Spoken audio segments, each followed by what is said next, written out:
Klaim Presiden Amerika Serikat Donald Trump mengenai peluang tercapainya kesepakatan dengan Iran kembali mendapat bantahan dari Teheran. Trump menyebut kesepakatan dengan Iran semakin dekat. Namun, di tengah klaim tersebut, muncul laporan bahwa Iran justru meningkatkan produksi drone hingga 3 kali lipat.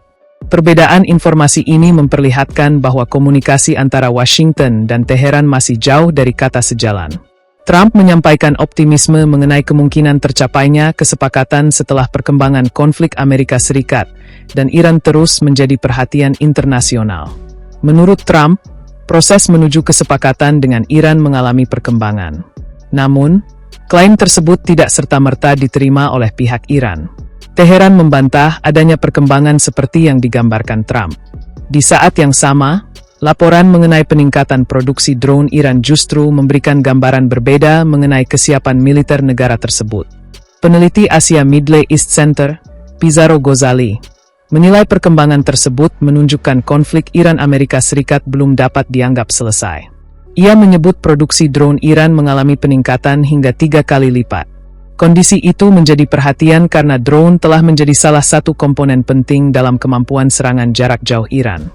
Perbedaan antara pernyataan Trump dan kondisi yang digambarkan oleh pengamat tersebut menjadi salah satu perkembangan penting dalam konflik Amerika Serikat dan Iran.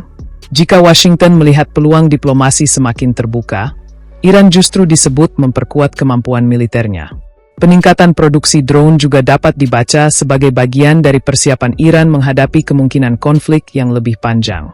Namun, peningkatan produksi senjata tidak otomatis berarti Iran menutup pintu diplomasi. Begitu pula klaim Trump mengenai kesepakatan yang semakin dekat belum berarti kesepakatan tersebut telah tercapai. Kedua hal tersebut masih harus dilihat berdasarkan perkembangan negosiasi dan pernyataan resmi dari masing-masing pihak.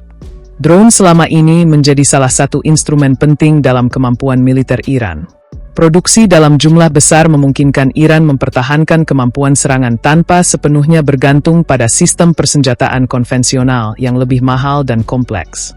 Karena itu, peningkatan produksi drone menjadi indikator yang diperhatikan dalam membaca strategi militer Iran. Jika produksi benar-benar meningkat 3 kali lipat, hal tersebut menunjukkan adanya upaya memperkuat kapasitas produksi dalam waktu relatif cepat. Namun, angka tersebut tetap perlu ditempatkan dalam konteks sumber dan metode pengamatan yang digunakan. Di sisi lain, Trump terus menyampaikan optimisme mengenai kemungkinan tercapainya kesepakatan. Pernyataan tersebut muncul ketika konflik dan ketegangan di kawasan Timur Tengah masih berlangsung. Bagi Amerika Serikat, tercapainya kesepakatan dengan Iran akan menjadi perkembangan penting untuk meredakan konflik. Namun, bagi Teheran, setiap proses negosiasi juga berkaitan dengan kepentingan keamanan dan kemampuan pertahanan negara tersebut. Karena itu, perbedaan narasi antara Washington dan Teheran menjadi sangat penting.